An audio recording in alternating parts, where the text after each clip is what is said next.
So, 2v8 is coming to an end, and I've played this mode almost exclusively since it released. Mostly killer and a little survivor, and I can say this, it's a hell of a lot of fun on the killer side. And with a large enough group of friends, it's pretty fun on the survivor side too. Now, I can't speak too much on balance. This mode is so chaotic, the balance is very difficult to really pin down. I've had games where I get completely destroyed, and I've had games where I completely destroy them. 8 survivors can give a huge mixed bag of skill levels, and 2 killers certainly relieves a lot of pressure on the killer side. Even if you have 1 or 2 really good survivors, the 2 killers can team up and take them out with ease. There's no world in which a single survivor can run 2 killers for any length of time, aside from the killers making a massive blunder, which will just rarely ever happen. I suppose unless it's 2 random killers playing together. Honestly, I'd love to know the stats on how many killer pairs were pre-mates. As I said, I play killer way more than I did survivor, so I have more of an opinion on it, so I'll start with survivor. Survivor is a lot of fun in a big group of players you already know, I can say that much, at least it was for me. We even managed to convince a few randoms to have an entire Steve lobby on day 1, which was a lot of fun. It was a lot of screaming, laughing, it was just a great time, and no one cared too much about the match state. It reminded me very much of old 2016 Dead by Daylight when it first released. Granted, this is anecdotal experience to me and mine, so I don't really know how this was for everybody, but this is just my opinion. But unfortunately, the novelty of it did wear off pretty quickly. Some of this I can attribute to there only being 5 killers, only a few classes to pick from, and only a few maps. The whole thing just gets old pretty quickly. And let's be honest, while the classes were, for the most part, made up of popular perks, they were very unoriginal because of it. There's nothing new here. It's just what they could already do in most cases. I personally used Escapist, as it had perks similar to what I typically run on Survivor anyway. Guide I believe was a generator build, and Scout seemed interesting, but I rarely ever saw it. Medic didn't seem to do much for me to even tell the difference, and I ran that twice by accident. I believe due to the nature of the mode itself, Survivor is just not going to feel very much different. You already had teammates as a Survivor, now you just have more of the same teammates. It's not too much different.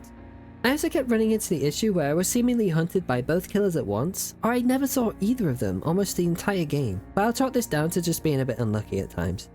Speaking from what other players told me playing Survivor, you either had games where everyone escaped, or everyone is just holding M1 on generators and blood point farming on that sweet 400% bonus blood point. More on the incentive later. Killers, on the other hand, got way more out of this deal. Other than the obvious that having a second killer can create insane amounts of pressure and remove problematic survivors with ease, killers had ways of benefiting each other. The killers are also supercharged versions of themselves, in most cases. The Trapper felt good to play most of the time. He could set up while the other killer creates pressure in his absence, making for a very lethal late game, if not taken care of correctly. He seemed to pair well with high mobility killers such as the Wraith or Hillbilly. The Nurse and Huntress could act very independently of each other, and while both great in chases, due to the map size, they lacked pressure because of their speed. Sure, the Nurse can blink, but unless she's already next to the Huntress, she still only has 2 blinks, and the maps were huge.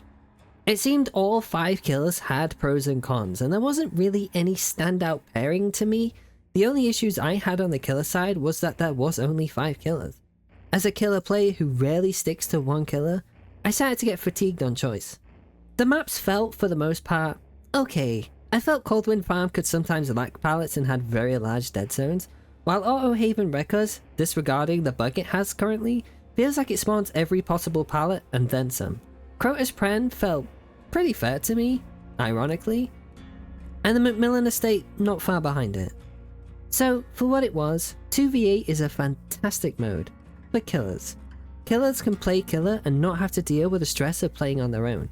A fair few members of my own community said they really enjoyed playing killer because they had someone else to play it with. It relieved a lot of the stress. And survivors can unwind a lot here because the game is much less in their control. There's 7 other players, and if one of them screws up, the other 7 can help them. Or you could just go in a large group of friends and just push the meme pedal full throttle and just have a great time with it. So what would I change or improve? The incentive. While the killer queue times got better, which I think is mostly because Dead by Daylight had a free weekend at the same time 2v8 went live, which led to a huge influx of killer players, killer queues across both 1v4 and 2v8 have been drastically worse for it. I'm not even sure how to fix this. 400% bonus blood points for survivors is nice, but it removes these survivors from 1v4. Originally I thought to have a higher incentive to play survivor in 2v8, especially during the first few days. But when I realized the 1v4 killer queue wasn't much better, this wouldn't help. So I'm actually stumped on this. But we need something to try and help alleviate this, otherwise 2v8 can never be a permanent mode. Survivor classes. Great idea, don't get me wrong, and certainly helps the overall balance of the mode, but they desperately need more variation. Or let the survivors make their own class, having part of one and part of another. This may be overpowered depending on the combination, but give them some choices. Especially when more killers get added in the future, they're just going to need some better options, because some killer duos are going to be absolutely insane. As for the killer side, I think it's just going to be obvious here, more killers. Only 5 killers really stalled the replayability on both sides. Only playing against the same 5 killers when there's always 2 of them is just going to lead to a situation where you are always pretty much playing against the same killer over and over again at least once. Sure, it may be a different duo, but when there's only 5 of them, there's only so many of that duo you gotta come across before you start running into repeat killers. The same could be said about the maps. Because there was only 5 maps, and I don't believe any of them were variations, although I could be wrong, you kept coming into situations where you would play the same map over and over again. During one of my streams, I had Auto Haven Wreckers 4 times in a row, and some of those were the bugged versions too, which was damn annoying. Now I know these are things that are going to be coming regardless, more killers and more maps, because this is what they said would happen. And I think having more killers would create for more interesting duo dynamics between the killers and make the survivors have to play differently. But other than that, I don't really have much else I could say about the killer side. As a quick side note though, I do wish to try making the Trapper in 1v4 his 2v8 version, because he felt pretty good to play. Maybe not more traps overall, but starting with 4 and the extra speed after setting a trap was so nice. Some killer duos I'm looking forward to though, is definitely the Stealthy Boys, Ghostface and Myers. The Oni with the Legion or the Plague sounds insane. You're going to be left in a situation where you either keep the Oni in power all the time, or the Plague in power over time. Because the Plague is incredibly good at keeping everyone injured, while the Oni wants everyone injured. I would also like to see maybe the Chainsaw Brothers together, Bubba and Billy, see how they go. Some of these are just for fun. The Death Slinger seems like he would pair extremely well with everybody, especially if they keep together as the killer duo. Maybe have the Ghost Sisters with the Spirit and the Onryo? Could even have the Spirit and the Oni? I don't know. There's a lot of variations, and I kinda hope they go balls to the wall and just throw in every single killer and just see what happens. I think that would make for a very interesting experiment. Sadly, I don't think it's gonna happen, and I think the next time we get 2v8, we're just going to get the next 5 killers. And finally, maybe just a slight change to how the cages spawn. I don't know how they would accomplish this, but there was a lot of times where I played independently from my other killer. They would cage someone and that person's cage would be only 10 feet away from me. Or they're only a few feet away from me and I happen to run into it. And at that point, I'm sort of left in a situation where, is it classified as tunneling if my other killer is the one who caged you?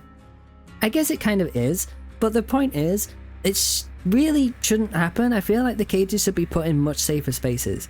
You could also remove the screams, because I feel like the map-wide scream, whenever I heard it, I could sort of tell where the cage was. I don't know if this is true or not, because I never really acted on it, but honestly, I think at this point, maybe give everyone will make it, but on the survivor side. So that way, they can uncage someone and heal them very quickly in the off chance the other killer comes along very quickly. That way you're not left in a situation where someone was just uncaged and they immediately get caged again. Maybe increase the endurance status effect until they actually do something too. That way that even if they do get tunneled out, the killer now has to do 3 health damage states, which wastes a lot of time. I know I'm probably late to the party with this video, but I really wanted to get my opinion out towards the end of 2v8 mode so I could have the full experience and really have a solid opinion on what it was. But how did you all find it? Do you prefer 1v4? Are you looking for 2v8 coming back in the future at a later date with improvements, possibly more killers? What changes would you like to see made, either to the killers or the survivor side? Let me know in the comments below. As always, I've been SnufuFox. Take care of each other out there, and be safe. Goodbye for now.